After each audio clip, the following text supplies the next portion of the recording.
कल्याण के लिए और अपने कबीरपंथी भक्तों को ज्ञान उपदेश का मार्ग बताने के लिए जो रास्ता महापुरुषों ने शुरुआत की है उसको आगे बढ़ाना वर्तमान पीढ़ी की बहुत बड़ी जिम्मेदारी होती है। और इस पूरी जिम्मेदारी को अंकलेश्वर सदगुरु कबीर आश्रम के वर्तमान महंत साहिब के द्वारा बड़े ही भव्यतम रूप से आगे बढ़ाया जा रहा है और इसका आज सुंदर स्वरूप का यहाँ दर्शन हुआ। इस छावनी में आए सभी भक्त प्रेमी जिज्ञासुजन और साथ ही आज इस चौका आरती के लिए जिस माता जी ने संकल्प किया विमला माता उनके परिवार को खूब खूब आशीर्वाद सदगुरु की अनंत अनंत कृपा उनके जीवन पर बनी रहे। जो कुंभ की पावन धरा पर अपनी छावनी में शुरू से सेवा में लगी है और साथ ही साथ अपने परिवार के जो मंगल भाव है कि अपने सदगुरु की पूजा जरूर होनी चाहिए, उसका दीदार हमें करना जरूरी है।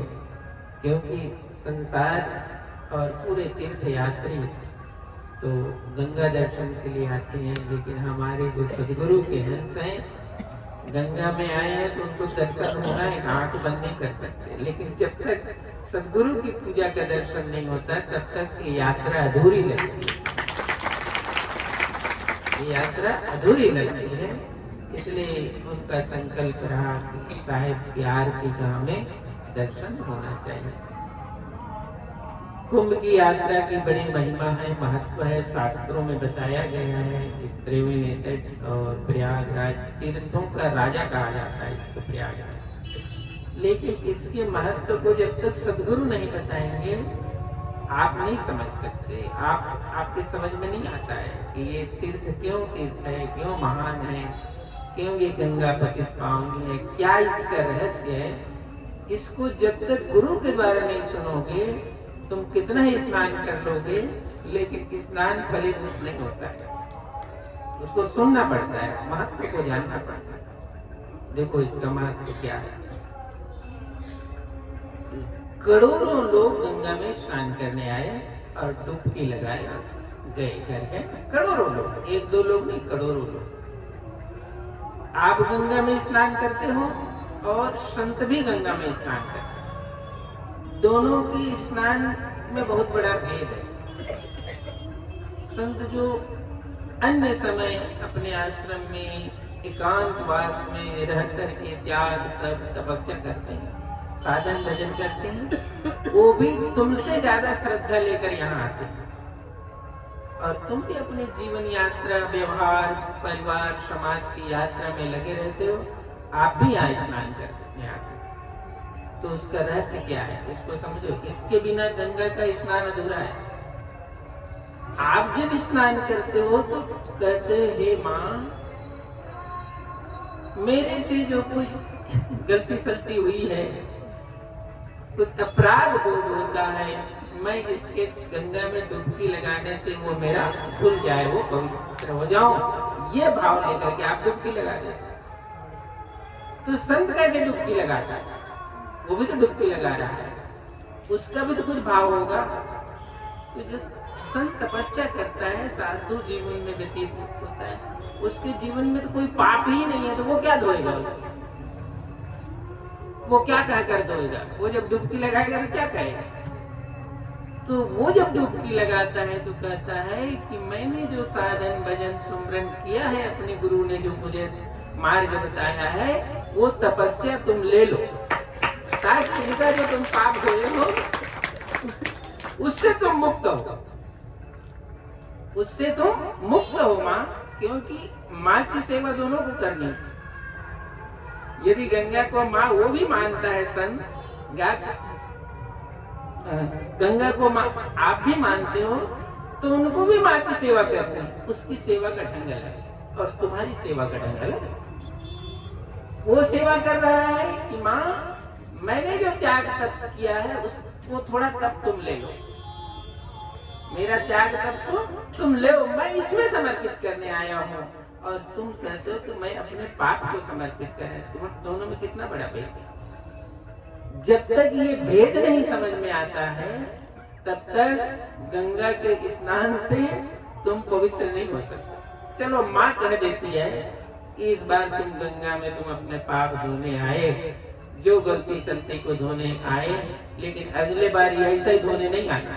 ये भी तो गंगा कहती होगी, वो तो अभी सुनते हो, वो कभी सुनाई पड़ता है। अगले बार तुम फिर आओ और फिर कहो कुछ पाप फिर ले लो, तो माँ कहेगी उस समय तो तुम यही बात करने आया था, फिर पाप कहाँ से आया? जब एक बार तेरा पाप धुल ही गया था, ये पाप लाद के क्यों लाया? गंगा भी यदि आवाज करती है तो सुनाई पड़ता है। इसको सुनने की ताकत चाहिए। इस तीर्थ क्षेत्र में यदि माँ ये कह रही है ठीक है तुम गंगा में कुछ धोने आए हो, लेकिन याद रहे ये धो दिया है तो बार फिर से धोने नहीं आना, कुछ पवित्रता को लेकर आना। अब की बार आना तो पवित्रता को चढ़ाने आना, बार बार तुम पाप को ही चढ़ाने मत आना। ये भी तो माँ कहती है। इसको कभी कोई सुनता है? इस कोलाहल में कोई नहीं सुनता है। यही सद्गुरु संत बताते हैं चलो गंगा में तुमने अच्छा संकल्प किया, और ये तीर्थ की जो नगरी है वो संकल्प की नगरी है।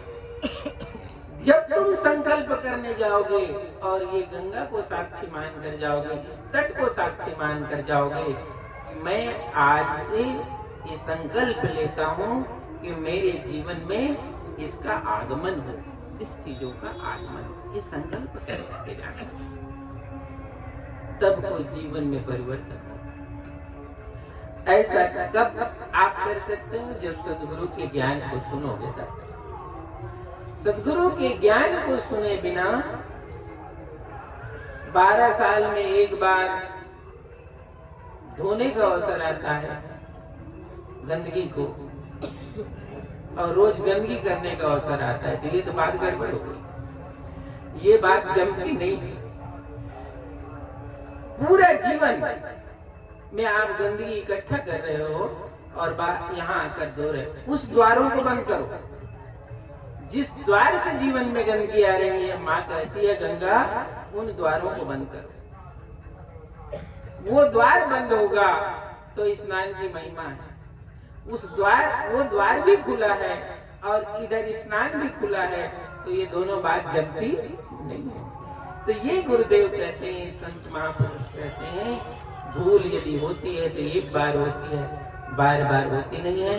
इसी संकल्प को स्मरण करने के लिए इस तीर्थ में इतने बड़े संतों महापुरुषों ने एक तप का आयोजन किया। ज्ञान दान साधन सुमरन सेवा बंदगी, ये हंस यहाँ आकर करें, ये जिज्ञासु यहाँ आकर के करें, इसके लिए कैंप लगाए जाते हैं, इसके लिए छावनी लगाई जाती है। तो तुम गंगा में नहाने भी जा रहे हो तो गुरु के थ्रू जाओ, गुरु के ज्ञान को सुनकर जाओ, तो कोई संकल्प पैदा होगा। मनमुखी यात्रा करोगे तो वो कोई संकल्प पैदा नहीं होगा, और जिंदगी भर धोते रहोगे, जिंदगी भर गंदगी आती रहेगी, क्योंकि वो द्वार बंद नहीं है।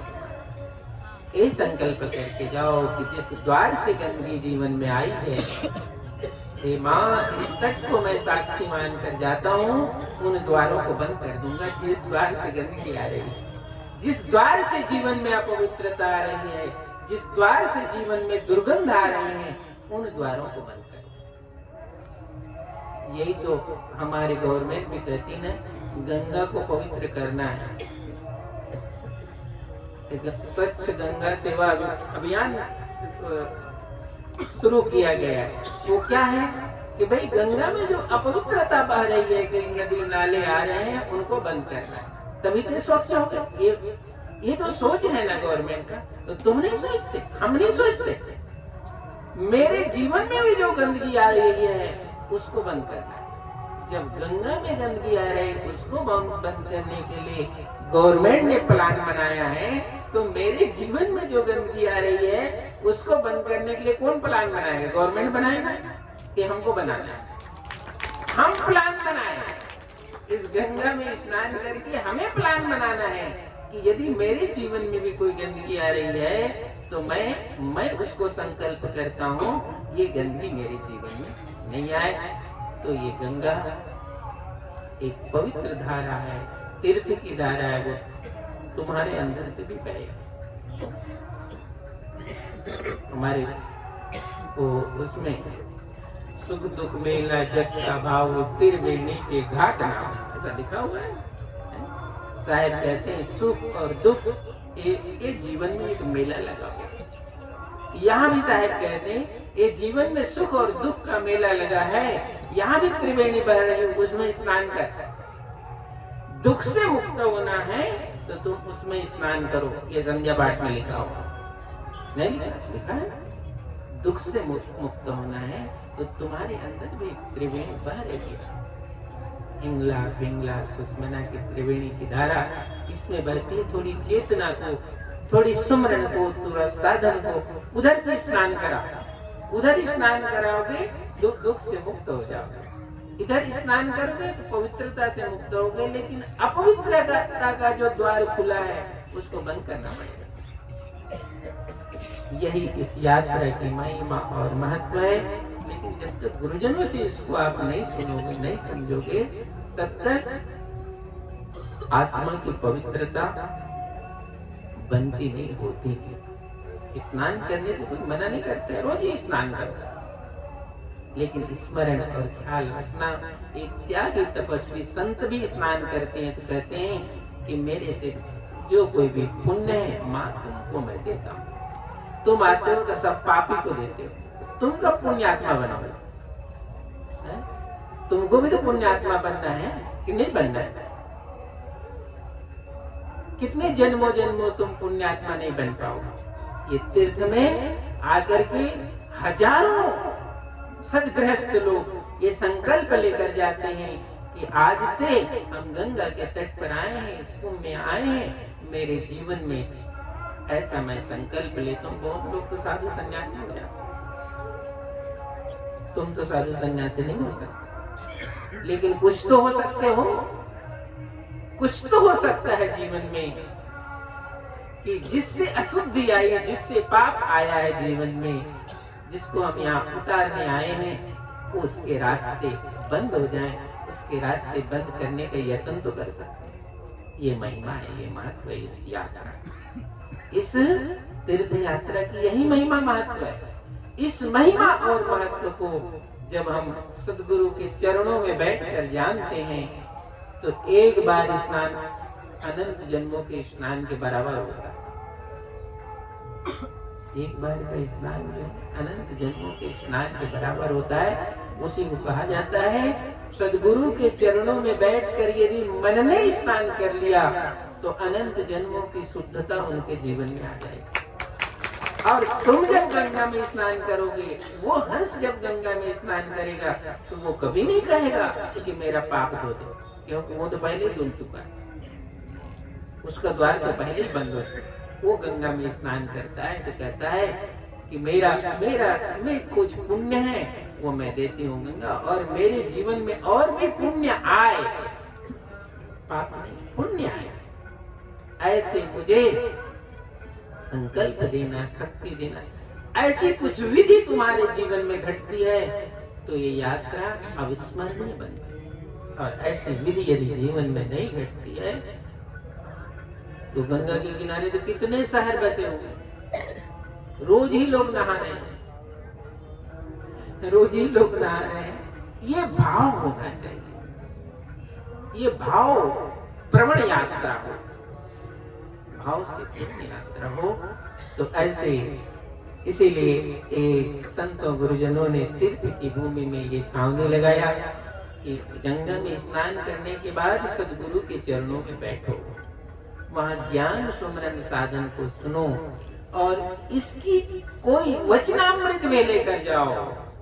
इस वचनामृत का पान करने से हमारे जिन द्वारों से ये अपवित्र होने के लिए जीवन में जो रास्ते बने हुए हैं, इस वचनामृत से वो रास्ते बंद हो जाएंगे, उस रास्ते को बंद करें। तो ऐसे ये पावन अवसर है जहाँ आप सब आए और साहिब जी मान गुरुचरण साहिब इस छावनी के संचालक और सदगुरु कबीर आश्रम अंकलेश्वर गद्दी की एक महिमा और महत्व है। ये बड़ा ही श्रेष्ठ है कि ये गद्दी पंथ के लिए काम करती है।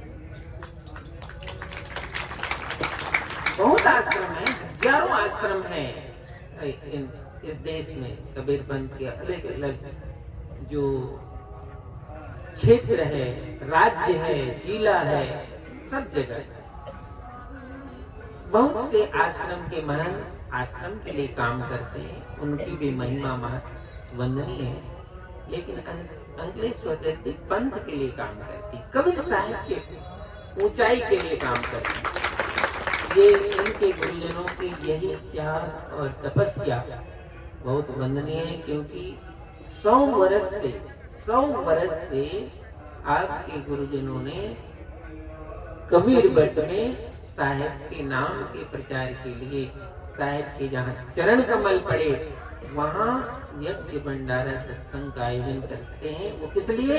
कि मेरे सदगुरु का नाम रोशन हो, मेरे सदगुरु का नाम दुनिया में लोग जान सके। तो पंथ के लिए कार्य करना ये सहज नहीं होता है। जो घर द्वार छोड़ करके सदगुरु के प्रति जिनकी भावना होती है वही ये कर सकते हैं। बाकी तो गुजरात में ऐसे भी मानता है जो केवल परिवार ही पालता है। अब ये बात कड़वी जरूर लगी, लेकिन ये सच है। वो परिवार ही पालता है, उनको कोई मतलब नहीं है पंथ का क्या होगा, कि पंथ का नाम कैसे होगा, कि हमारे क्या उत्तरदायित्व है, क्या नहीं है, कुछ भी पता नहीं।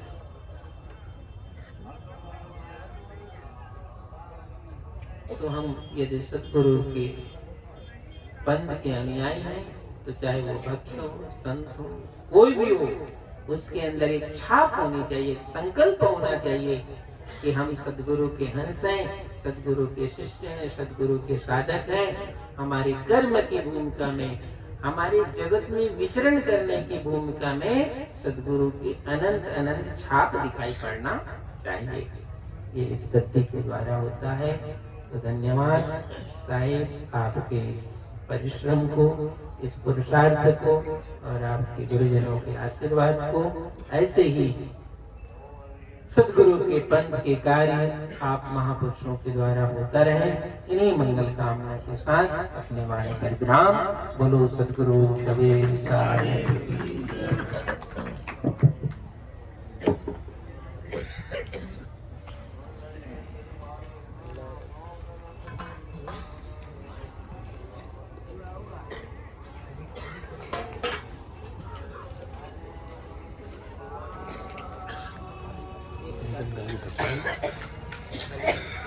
भजन आ जाएगा ना, बैठ के तो गाइए तो।